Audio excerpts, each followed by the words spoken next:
우리 찬양으로 하나님 앞에 나가겠습니다. 하늘의 해와 달들아 소리 높여 찬양하여라. 함께 찬양하겠습니다.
존귀하신 주 찬양하겠습니다.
만드신 하나님 아버지를 내가 믿사오며 그 외아들 우리 주 예수 그리스도를 믿사오니 이는 성령으로 잉태하사 동정녀 마리아에게 나시고 본디오 빌라도에게 고난을 받으사 십자가에 못 박혀 죽으시고 장사한 지 사흘 만에 죽은 자 가운데서 다시 살아나시며 하늘에 오르사 전능하신 하나님 우편에 앉아 계시다가 저리로서 산자와 죽은 자를 심판하러 오시리라. 성령을 믿사오며 거룩한 공예와 성도가 서로 교통하는 것과 죄를 사하여 주시는 것과 몸이 다시 사는 것과 영원히 사는 것을 믿사옵나이다. 아멘. 할렐루야. 우리 교회에서는 좀 어색한 그런 것이지만 웬만한 교회에서는 이렇게 할렐루야가 마치 안녕하세요라는 인사말처럼 사용이 됩니다. 그래서 서로 인사할 때뿐만 아니라 이제 설교자가 이렇게 단에 올라올 때, 특별히 외부 강사가 이렇게 올라올 때 할렐루야로 그렇게 맞이하기도 하고요. 또 설교자는 설교 중간 중간에 분위기를 이렇게 전환시키기 위해서라든지 아니면 회중의 그 주목을 유도하기 위해서 할렐루야 하고 또 이렇게 그 말을 사용하기도 합니다. 왜냐하면 할렐루야라고 말하면 또 회중은 반사적으로 아멘 하고 응답하기 때문에 그런데요. 근데 사실은 이 할렐루야라는 말이 인사말도 아니고 또 여러분의 집중이나 동의를 유도하기 위한 그런 추임새도 아닙니다. 이 할렐루야는 여호와를 찬양하라, 주님을 찬양하여라 라는 그런 뜻으로 찬양으로 여러분을 초대하고 또 예배로 초대하는 그런 말입니다. 물론 할렐루야라는 그런 찬양의 초대에 늘 이렇게 우리가 반응한다는 것이 쉽지 않을 때도 있어요. 어떤 상황에 있을 때는 이 할렐루야를 부르기가 좀 버겁다고 느껴지는 그런 상황들도 있습니다. 마음이 고통 중에 있을 때에 또 아무것도 할 수 없을 만큼 무기력할 때 아니면 누군가의 관심을 못 받고 사랑을 못 받고 우리가 무관심과 또 미움의 대상으로 느껴질 때에 우리가 하나님을 찬양하기 어렵다라고 느껴질 때가 있습니다. 그러나 우리 삶의 그 모든 일들이 크고 좋으신 우리의 창조주이시고 구원자이시고 인도자이신 그 하나님의 섭리 가운데서 일어난다는 것을 우리가 믿는다면은 어떤 상황에서도 찬양할 수 있으리라 생각합니다. 오늘 이 예배 시간에 그 좋으신 하나님을 여러분이 만나 볼 수 있기를 바라면서 우리 할렐루야 주님을 함께 찬양하도록 하겠습니다. 찬송가 19장 함께 찬양하겠습니다.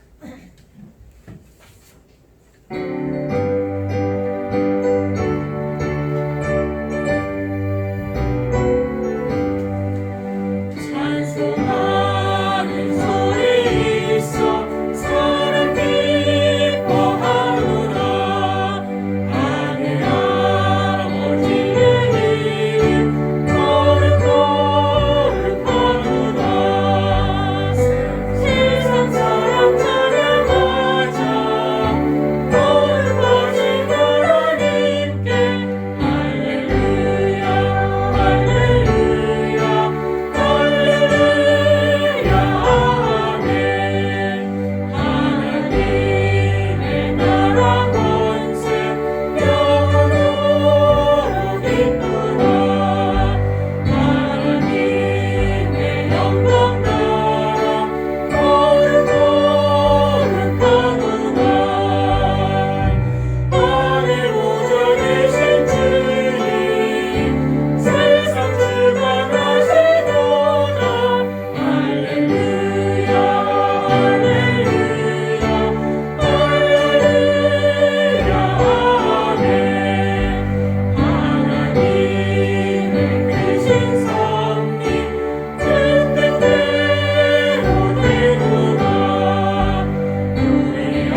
본문은 시편 105편입니다.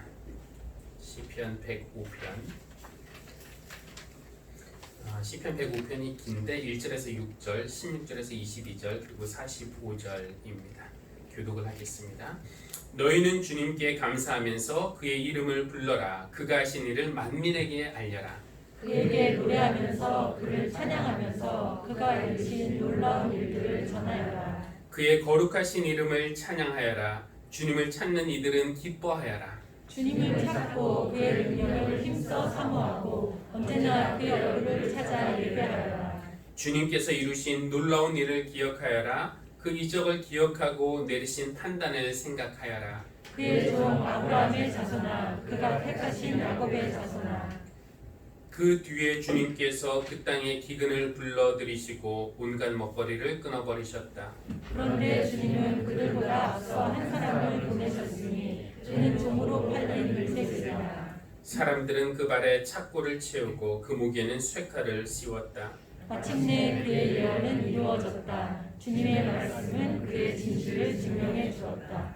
왕은 사람을 보내어 그를 석방하였다. 뭇 백성의 통치자가 그를 자유의 몸이 되게 하였고 그를 세워서 나라의 살림을 보살피는 세상으로 삼아서 자기의 모든 소유를 주관하게 하며 그의 뜻대로 모든 신하를 다스리게 하며 원로들에게 지혜를 가르치게 하였다. 할렐루야.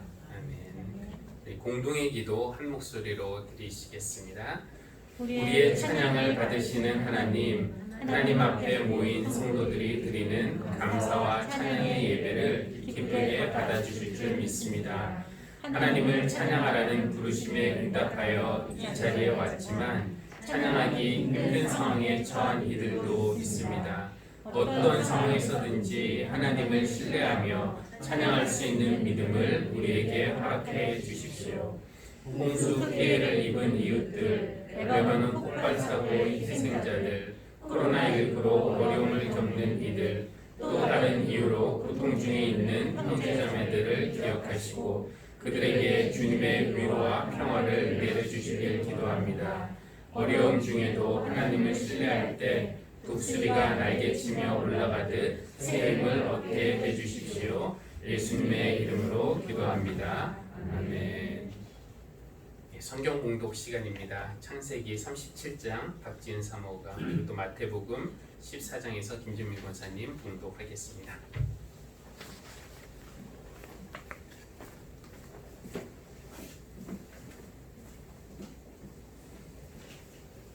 창세기 37장 1절에서 4절, 12절에서 28절까지 봉독하겠습니다. 야곱은 자기 아버지가 몸부쳐 살던 땅, 곧 가나안 땅에서 살았다. 야곱의 역사는 이러하다. 17살 된 소년 요셉이 아버지의 첩들인 빌하와 실바가 낳은 형들과 함께 양을 치는데 요셉은 형들의 허물을 아버지에게 일러 바치곤 하였다. 이스라엘은 늙음하게 요셉을 얻었으므로 다른 아들들보다 요셉을 더 사랑하여서 그에게 화려한 옷을 지어서 입혔다. 형들은 아버지가 그를 자기들보다 더 사랑하는 것을 보고서 요셉을 미워하며 그에게 말 한마디도 다정스럽게 하는 법이 없었다. 그의 형들은 아버지의 양떼를 치려고 세겜 근처로 갔다. 이스라엘이 요셉에게 말하였다. 내가 알고 있듯이 너희 형들이 세겜 근처에서 양을 치지 않느냐? 내가 너를 너희 형들에게 좀 보내야겠다. 요셉이 대답하였다. 다녀오겠습니다. 이스라엘이 요셉에게 말하였다. 너의 형들이 잘 있는지 양들도 잘 있는지를 가서 살펴보고 나에게 와서 소식을 전해다오. 그의 아버지는 헤브론 골짜기에서 그를 떠나보냈다. 어떤 사람이 보니 요셉이 들에서 헤매고 있었다. 그가 요셉에게 물었다. 누구를 찾느냐? 요셉이 대답하였다. 형들을 찾습니다. 우리 형들이 어디에서 양을 치고 있는지 나에게 일러주시겠습니까? 그 사람이 대답하였다. 너의 형들은 여기에서 떠났다. 도단으로 가자고 하는 말을 내가 들었다. 그래서 요셉은 형들을 뒤따라가서 도단 근처에서 형들이 있는 곳을 알아냈다. 그런데 그의 형들은 멀리서 그를 알아보고서 그를 죽여버리려고 그가 그들에게 가까이 오기 전에 음모를 꾸몄다. 그들은 서로 마주보면서 말하였다. 야, 저기 꿈꾸는 녀석이 온다. 자, 저 녀석을 죽여서 아무 구덩이에나 던져놓고 사나운 들짐승이 잡아먹었다고 하자. 그리고 그 녀석의 꿈이 어떻게 되나 보자. 르우벤이 이 말을 듣고서 그들의 손에서 요셉을 건져내려고 그들에게 이렇게 말하였다. 목숨만은 해치지 말자. 피는 흘리지 말자. 여기 들판에 있는 구덩이에 그 아이를 던져 넣기만 하고 그 아이에게 손을 대지는 말자. 르우벤은 요셉을 그들에게서 건져내서 아버지에게 되돌려 보낼 생각으로 이렇게 말한 것이다. 요셉이 형들에게로 오자 그들은 그의 옷, 곧 그가 입은 화려한 옷을 벗기고 그를 들어서 구덩이에 던졌다. 그 구덩이는 비어있고 그 안에는 물이 없었다.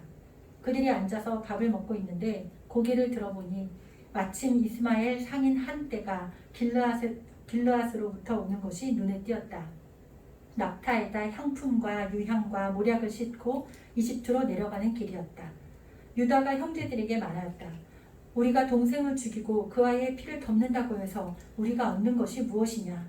자, 우리는 그 아이에게 손을 대지는 말고 차라리 그 아이를 이스마엘 사람들에게 팔아넘기자. 아무래도 그 아이는 우리의 형제요 우리의 피부치이다. 형제들은 유다의 말을 따르기로 하였다. 그래서 미디안 상인들이 지나갈 때에 형제들이 요셉을 구덩이에서 꺼내어 이스마엘 사람들에게 은 20냥에 팔았다. 그들은 그를 이집트로 데리고 갔다.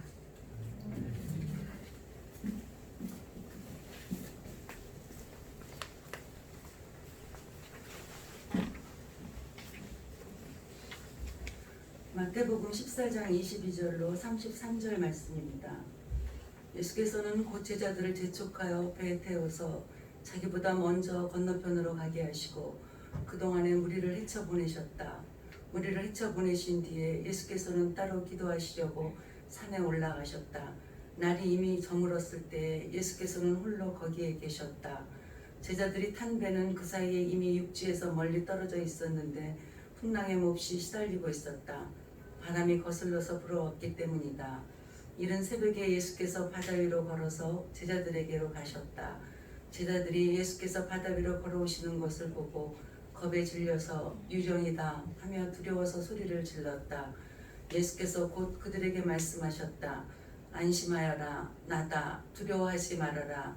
베드로가 예수께 말하였다. 주님, 주님이시면 나더러 물 위로 걸어서 주님께로 오라고 명령하십시오. 예수께서 오너라 하고 말씀하셨다. 베드로는 배에서 내려 물 위로 걸어서 예수께로 갔다. 그러나 베드로는 거센 바람이 불어오는 것을 보고 무서움에 사로잡혀서 물에 빠져 들어가게 되었다. 그때 그는 주님 살려주십시오 하고 외쳤다. 예수께서 곧 손을 내밀어서 그를 붙잡고 말씀하셨다. 믿음이 적은 사람아, 왜 의심하였느냐. 그리고 그들이 함께 배에 오르니 바람이 그쳤다. 배 안에 있던 사람들은 그에게 무릎을 꿇고 말하였다. 선생님은 참으로 하나님의 아들이십니다. 이는 우리에게 주신 하나님의 말씀입니다. 하나님 감사합니다.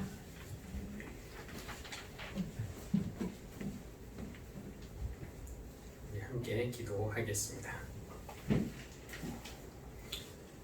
한량없는 사랑으로 우리를 받아주시고 품어주시는 하나님, 오늘도 우리를 이렇게 불러주셔서 예배하러 올 수 있게 해주시니 감사합니다. 찬양 중에 성령님 임재하여 주시고 또 예배 중에 우리 안에서 일하시며 은혜를 베풀어 주실 줄 믿습니다. 하나님의 말씀을 듣고 주님이 우리에게 해주시는 그 말씀을 가슴에 새길 때에 텅 비었던 우리 마음이 가득 차게 하여 주시고 잃어버린 소망을 되찾게 하여 주시고 새 힘을 얻게 하여 주십시오. 하나님, 지구촌 많은 곳에서 비가 많이 왔고 또 우리나라에도 여전히 많은 비가 오고 있습니다. 물속에서 많은 목숨을 잃기도 했고 또 홍수의 피해를 입은 이재민들이 많이 있습니다. 하나님, 긍휼히 여기시고 주님 도와주십시오. 또한 인간의 기술과 지식이 아무리 발달해도 자연의 힘 앞에서 할 수 있는 것이 별로 없음을 깨닫고 겸손을 배우게 해주시기를 기도합니다. 하나님, 그러나 어려움을 당한 이웃을 살피고 돕는 일은 우리가 할 수 있으니 자연의 재해로 피해를 입은 사람들이나 아니면 또 다른 불운한 일로 어려움을 겪고 있는 이웃들이 있다면은 그들을 보살피고 또 힘이 닿는 대로 도울 수 있는 우리가 되기를 원합니다. 하나님, 저희에게 하나님의 크신 복을 베풀어 주심을 감사합니다. 그러나 받은 복 때문에 교만해지지 않게 해주시고 오히려 이렇게 복을 베푸신 하나님의 뜻이 무엇인지 헤아리며 그 뜻에 순종하여 복을 나누는 복의 통로로 저희를 삼아 주시기를 기도합니다. 하나님, 특별히 이 땅의 평화를 위해 기도합니다. 광복 75주년을 맞이하고 있지만 여전히 이 땅에서 참 평화는 먼 이야기처럼 들립니다. 하나님이 그 평화를 주셔야 하지만 우리들, 특히 예수 그리스도 안에서 평화의 도구로 부름받은 우리들이, 교회들이 평화의 일꾼들이 되어서 평화를 위해 기도하고 평화의 목소리를 내고 또 먼저 자신의 삶과 가정과 이웃관계에서 평화를 실천하며 살아가는 교회들이 될 수 있도록 인도해 주십시오. 남북이 평화 가운데 교류하며 우리나라가 전 세계에서 평화의 모델이 되게 하여 주십시오. 하나님, 우리 성도들을 위해서 기도합니다. 어린이들이 믿음과 사랑 안에서 자라면서 점점 하나님과 사람들에게 더욱 사랑받게 하여 주시고 또 공부하는 자녀들 있습니다. 그들 위해 건강과 지혜를 더해 주십시오. 쉽지 않는 시대를 살아가는 청년들이 하나님의 꿈을 자신의 비전으로 삼고 예수님의 성품을 닮아가고 또 성령님의 능력 안에서 살 수 있도록 인도해 주십시오. 아픈 교우들을 도우시고 건강을 회복시켜 주시며 또 우리의 슬픔을 기쁨으로, 우리의 불평을 감사로, 우리의 근심을 찬양으로, 우리의 의심을 확신으로 바꿔주실 주님을 기대합니다. 오늘 우리가 드리는 예배가 하나님께 영광이 되고 또 우리에게는 큰 기쁨이 되어서 기쁨과 평안 가득하고 은혜와 성령 충만한 삶을 이번 한 주도 살아가도록 은혜 베풀어 주시기를 간구하며 이 모든 말씀 예수 그리스도의 이름으로 기도합니다. 아멘.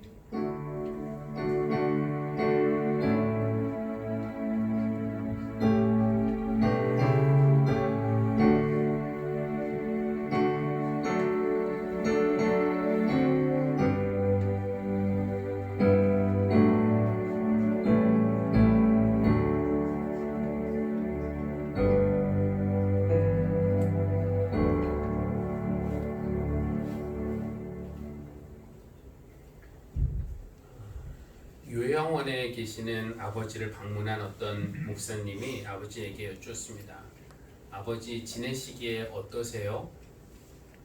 그랬더니 그 아버지가 천국이야. 고마워. 다 고맙지. 이렇게 찬양하며 노래를 부르시더랍니다.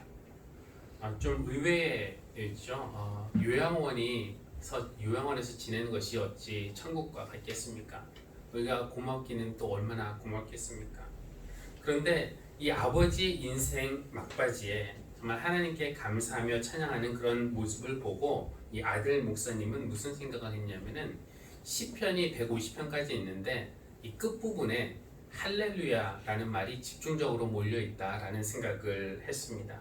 그러고 보니 그렇습니다. 시편 146편을 보면은 처음에 시작할 때 할렐루야, 끝날 때 할렐루야. 147편도 똑같습니다. 시작할 때 할렐루야, 끝날 때 할렐루야.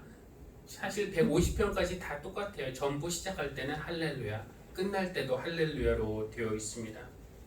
이 시편이 그런 것처럼 우리 인생이 마지막으로 갈수록 그 하나님을 찬양하는 할렐루야로 가득 채워질 수 있다면 얼마나 좋겠습니까? 시편 1편은 어떻게 시작하죠? 복 있는 사람은 그 말로 시작하는데 150편 끝에 가서는 할렐루야로 끝이 납니다. 그 편집을 그렇게 아마 했다면은 이 편집자의 의도, 정말로 복 있는 사람이 누구인가? 끝에 웃는 사람, 아니 끝에 할렐루야 부르면서 찬양하면서 하나님께 나아가는 사람이 정말로 복 있는 사람이 아니겠습니까? 할렐루야는 주님을 찬양하여라 라는 그런 뜻인데 오늘 우리가 읽은 교동문 105편도 우리를 찬양으로 초대합니다. 화면 한번 보여주시면요.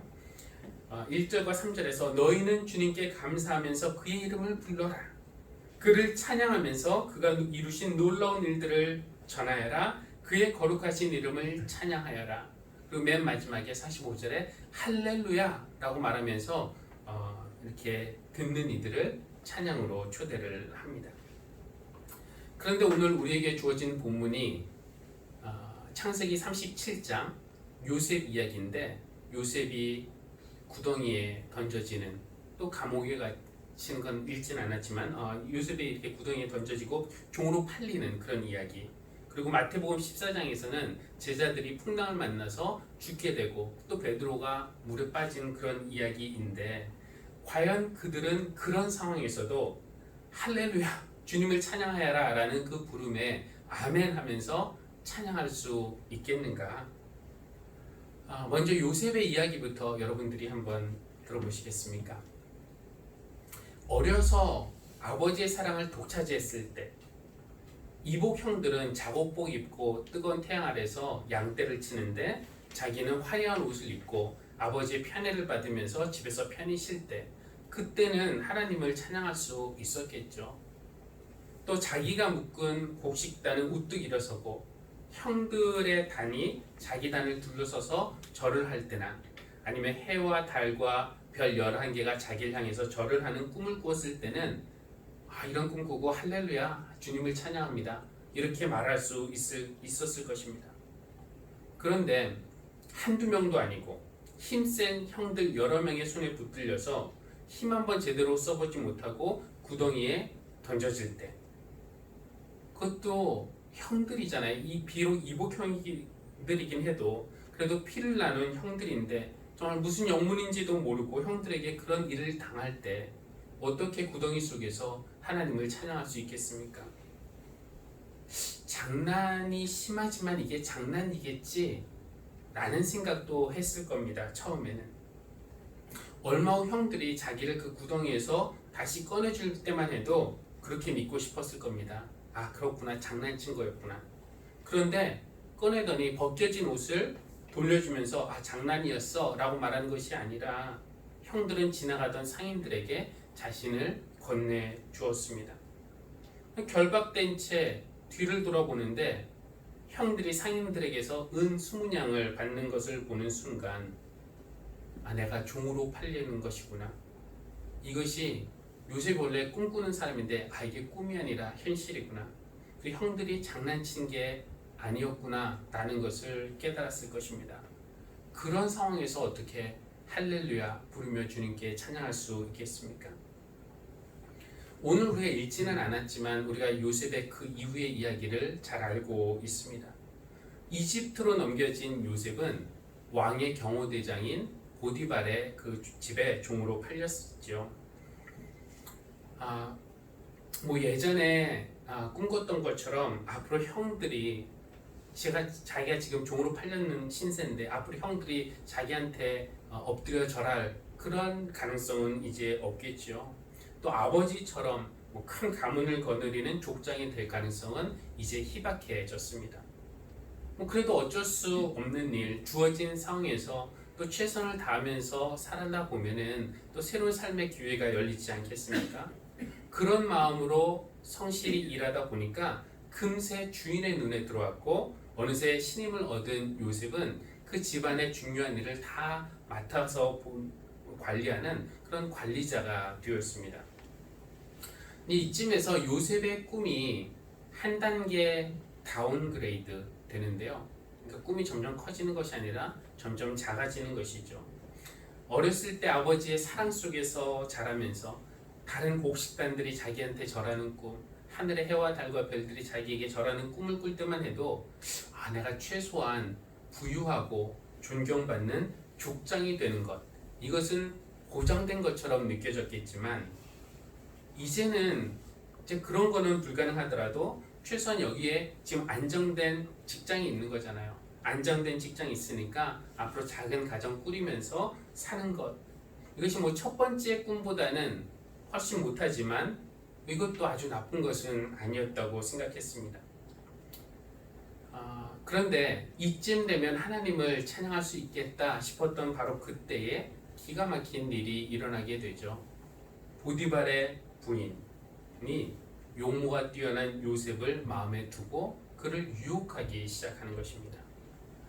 그러던 어느 날 겉옷을 붙잡고 유혹하는 보디발의 아내를 피하느라고 그냥 겉옷을 벗어던지고 도망가자 그 보디발의 아내가 느꼈던 그 매력과 애정, 그것은 증오와 분노로 바뀌고 말았습니다.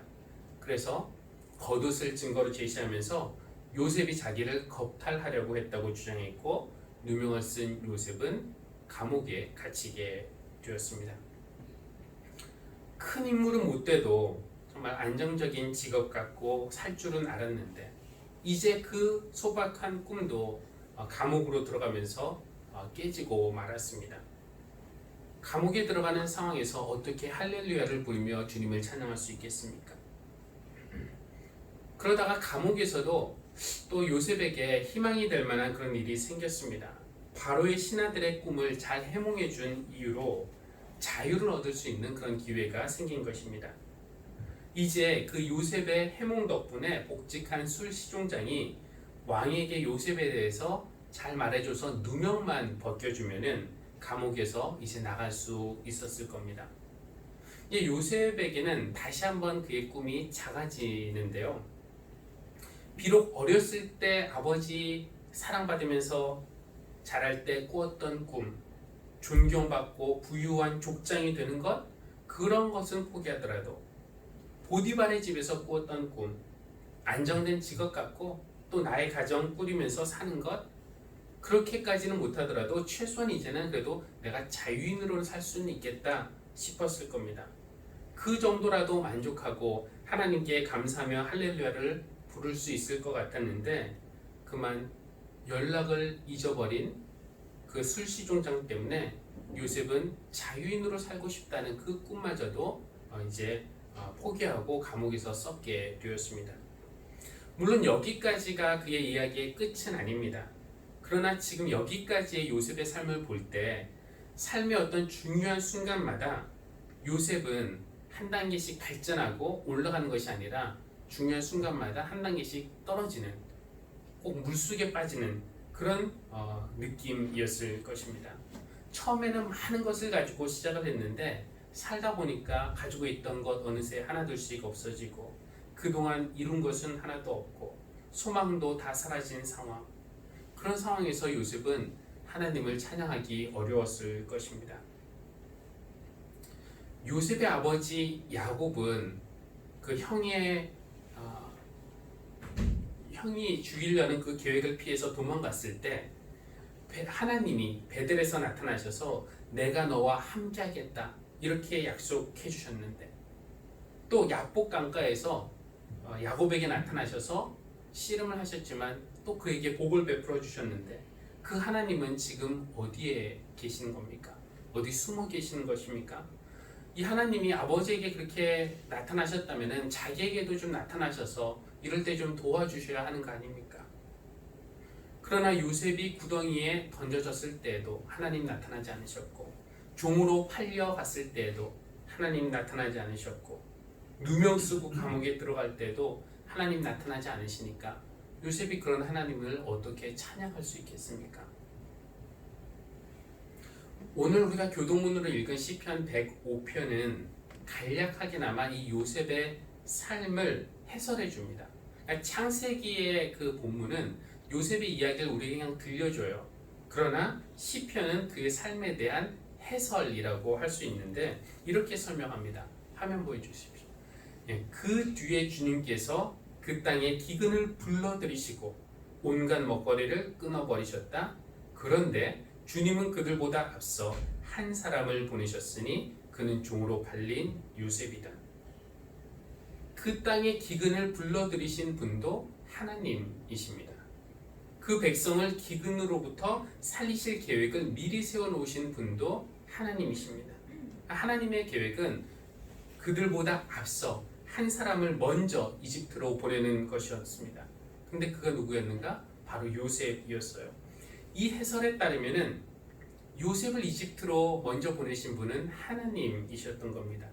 우리가 창세기만 읽다 보면은 표면적으로 볼 때 형들이 요셉을 미워했기 때문에 죽이려고 하다가 죽이는 대신에 그냥 종으로 팔아버린 겁니다. 그러니까 요셉을 이집트로 팔아버린 건 형들이죠. 그러나 사실은 형들이 아니라 하나님이 목적은 모두의 생명을 살리시기 위해서 요셉을 먼저 이집트로 보내셔서 그 상황을 준비시키셨다는 것입니다.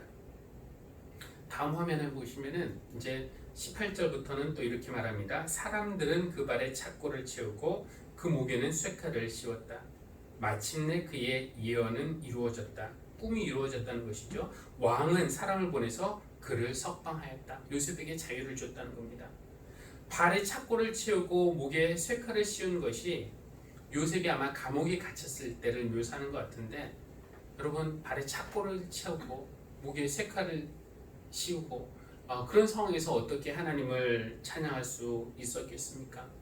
그러나 이 모든 일들이 하나님의 계획과 섭리 안에서 이루어진다는 것, 기근을 들게 하신 분도 하나님이시고 그를 앞서 보내신 분도, 그의 꿈을 이루게 하신 분도, 왕을 시켜서 그에게 자유를 주신 분도, 그를 총리로 세우신 분도 하나님이심을 인정하고 받아들인다면은 그러면 이야기는 조금 달라집니다.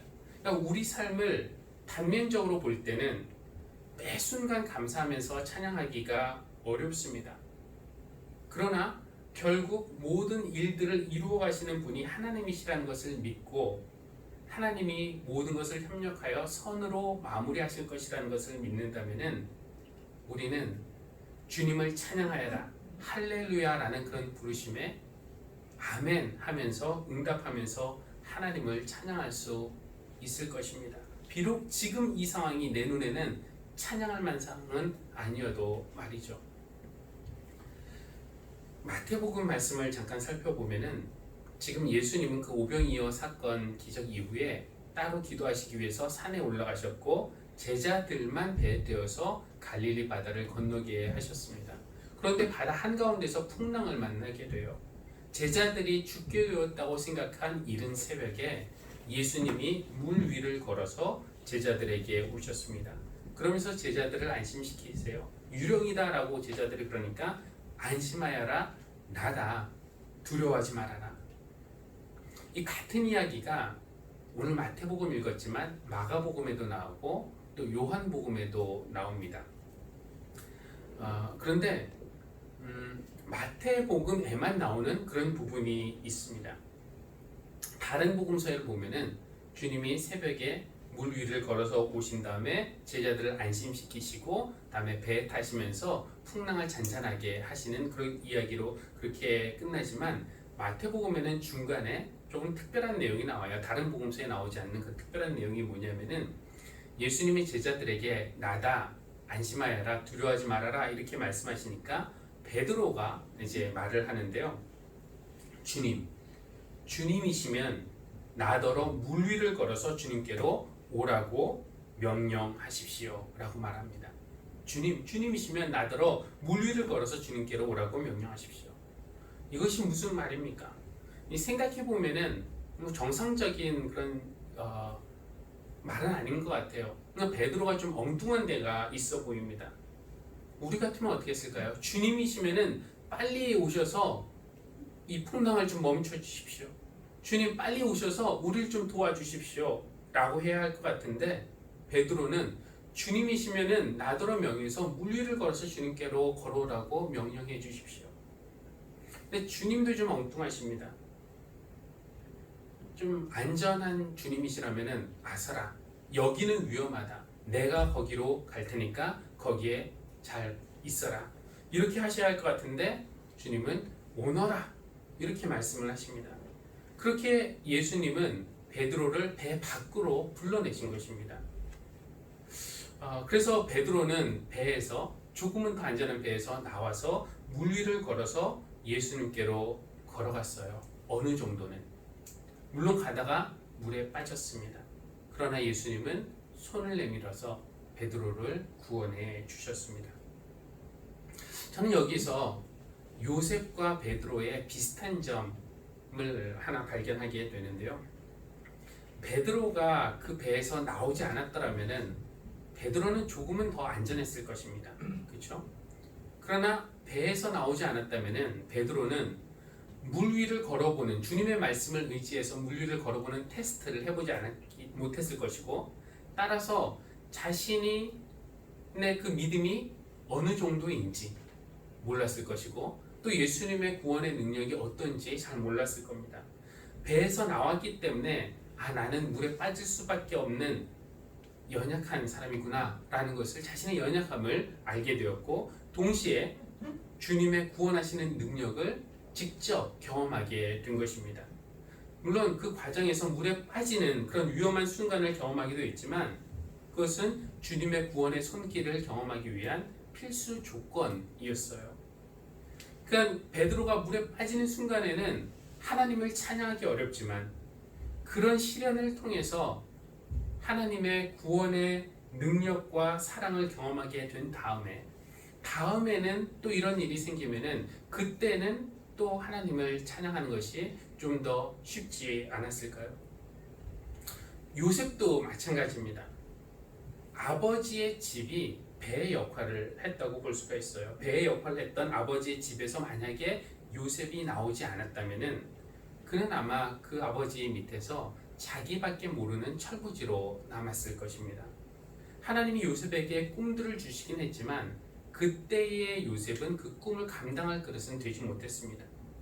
아버지의 집에서 나왔기 때문에, 강제로 나오게 된 거죠. 그는 나왔기 때문에 고생을 했어요.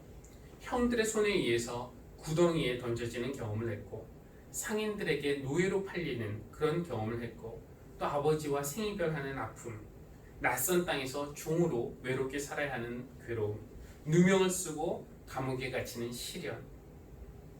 베드로가 물속에 빠져들었듯이 요셉도 인생의 바다에서 점점 밑으로 가라앉는 그런 느낌이었을 것입니다. 그런데 나중에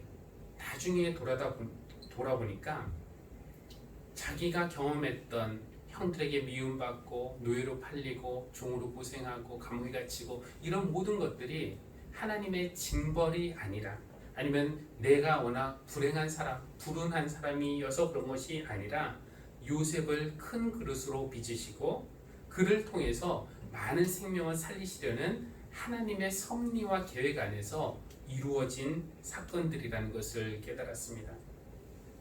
이런 것들을 깨달으면 다음에 또 시련을 만날 때에 하나님의 크심과 선하심을 믿고 시련 중에서라도 할렐루야 부르면서 찬양할 수 있지 않겠습니까?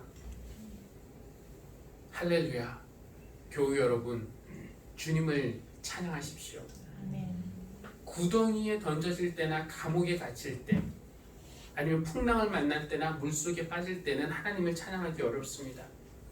그러나 생명을 살리시기 위해 다른 사람들보다 앞서 요셉을 보내신 분이 하나님이심을 믿는다면은, 그리고 그에게 일어난 모든 일들이 하나님의 섭리 가운데서 일어난 일임을 믿는다면은, 잠시 구덩이에 있을 때나 아니면 감옥에 있을 때도 찬양할 수 있을 겁니다. 물에 빠질 때는 찬양하기 어렵습니다. 그러나 베드로를 배에서 불러내신 분이 사탄이 아니라 예수님이시라는 것을 믿는다면은, 또 배에서 나오게 하심으로써 주님의 구원의 손길을 직접 경험하게끔 하신 분이 예수님이심을 믿는다면은, 우리는 여러 가지 삶의 풍랑 가운데 이거 내가 물에 빠지는 거 아닌가 싶을 때에도 주님의 구원의 손길을 믿고 할렐루야 부르면서 찬양할 수 있으리라 믿습니다. 아멘. 그래서 주님을 찬송하십시오. 좋을 때만이 아니라 항상. 주님은 모든 일을 선하게 마무리해 주실 것을 믿고 찬양할 수 있습니다. 아멘. 안전할 때만이 아니라 고난 중에서도 우리를 완전하게 하시는 그 주님을 믿고 할렐루야를 부르십시다. 할렐루야 찬양하며 주 예수님과 동행할 때 여러분이 가시는 그 어디나 하늘나라가 되기를 주님의 이름으로 기원합니다. 아멘. 잠시 조용한 시간 가지고 기도하겠습니다. 주님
우리를 하나님을 찬양하는 백성으로 창조해 주신 하나님, 하나님의 크고 선하신 계획과 섭리를 믿을 때 언제 어디서나 찬양할 수 있습니다. 그런 믿음을 우리 모두에게 허락해 주십시오. 그래서 구덩이 속에서도, 또 감옥에 갇힐 때에도, 풍랑을 만날 때에도, 물에 빠질 때에도 이런 일들을 통해서 생명을 살리시고 구원을 이루시는 하나님을 신뢰하고 할렐루야 부르며 나아갈 수 있는 그 믿음을 우리에게 주시기를 간구합니다. 할렐루야 부르며 주님과 동행하는 그곳은 그 어디나 하늘나라인 줄 믿습니다. 우리 성도님들 삶 속에 하늘나라가 이루어지고 또 확장되는 은혜를 베풀어 주시기를 기도합니다. 예수님의 이름으로 기도합니다. 아멘. 우리 찬송가 438장 내 영혼이 은총 입어 함께 찬양하겠습니다.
하나님, 높은 산을 넘어야 할 때나 거친 들을 지나야 할 때나 흉하게 살아야 할 때나 그 어디서나 주님 함께 계시면은 그곳이 바로 하늘나라인 줄 믿습니다.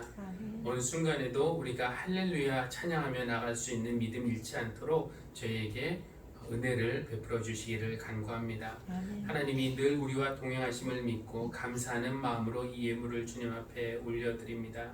성도들의 정성과 사랑과 헌신을 담아드리는 이 예물이 하나님께 기쁨으로 드려지는 제물이 되게 하여 주시고, 이 예물이 사용되어질 때 교회가 성장하고 또 하나님의 나라가 확장되는 그런 놀라운 열매들이 있게 하여 주시며, 우리 성도님들의 삶 속과 또 가정과 직장에도 하나님이 내려주시는 그 은혜가 풍성하기를 간절히 소원합니다. 감사드리며 예수님의 이름으로 기도합니다. 아멘.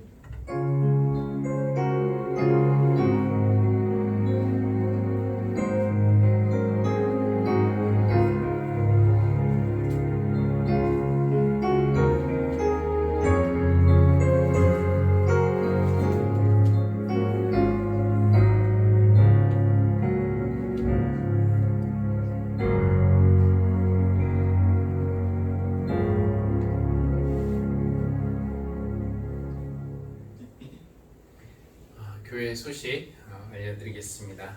이제 오늘부터 여러분 이렇게 아마 시각적으로도 보셨을 텐데 좀 처음에 달려있는 이 풍선은 그렇게 기분 좋은 날은 아니지만 첫 번째 주의 주제입니다. 어린이 성경학교 첫 번째 주의 주제가 죄입니다. 그래서 이렇게 풍선 장식도 있고 또 현수막도 이렇게 하면서 준비를 했는데 어린이들이 은혜로운 그런 시간 보낼 수 있도록 여러분 계속 기도해 주시기 바라고 또 이렇게 여름 성경학교 한다고 많은 분들이 또 여성교회 장님 이정식 목사님도 또 과일 선생님들과 학생들이 먹을 수 있는 과일 준비해 주셨고 또 이적 집사님도 아이들 간식 준비해 주셨는데 처음에 너무 많이 주면은 애들이 좀 너무 좋아할 것 같아서 하나는 좀 아껴둘 수 있는 것은 다음 주로 좀 아껴둘까 생각 중이고 또 선생님 아직 그리고 또 코로나가 이제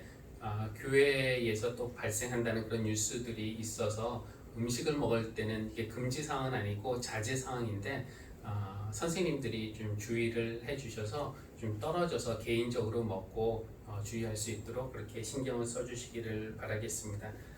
박준하 집사님도 또 뭐 이렇게 준비하셨다고 그렇게 들었는데 모두 다 감사를 드립니다. 예배 후에 속회 신방 있고요. 또 계속 방역 수칙 잘 지켜주시기를 바라겠습니다. 다음 주 예배위원들 또 수요 예배 대표 기도도 여러분들께서 계속 기도해 주시고 뒤에 성경 읽기를 위한 그런 어떤 안내가 있는데 여러분들께서 참조해 주시고 또 혹시 답을 못 찾으신 분이 혹시라도 계시면 저 뒤에 정답을 적어놨으니까 참조해 주시면 되겠습니다. 우리 다 함께 보냄의 말씀 이후에 하송 찬송과 축도로 예배 마치겠습니다. 교우 여러분, 세상에 나아갈 때 하나님이 여러분과 함께 가심을 잊지 마십시오. 내 주 예수 모신 곳이 그 어디나 하늘나라입니다. 어떤 상황을 만나든지 할렐루야를 부르며 찬양할 때 그 나라가 확장된다는 것을 기억하고 늘 찬양하며 걸어가겠습니다. 아멘.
이제는 물 위에 서 계시면서 오너라 우리를 배 밖으로 불러주시며 구원의 능력을 경험하게 하시는 예수 그리스도의 은혜와 이런저런 방식으로 우리를 빚으시며 온전하게 하시는 하나님의 사랑하심과 크고 선하신 하나님을 믿고 어느 상황에서나 할렐루야 부를 수 있도록 힘을 불어넣어 주시는 성령님의 교통하심이 오늘 예배하는 모든 사랑하는 성도들 위해 특히 수해 때문에 어려움을 겪는 이웃들 위에도 지금부터 영원까지 늘 함께 하시기를 간절히 축원합니다. 아멘.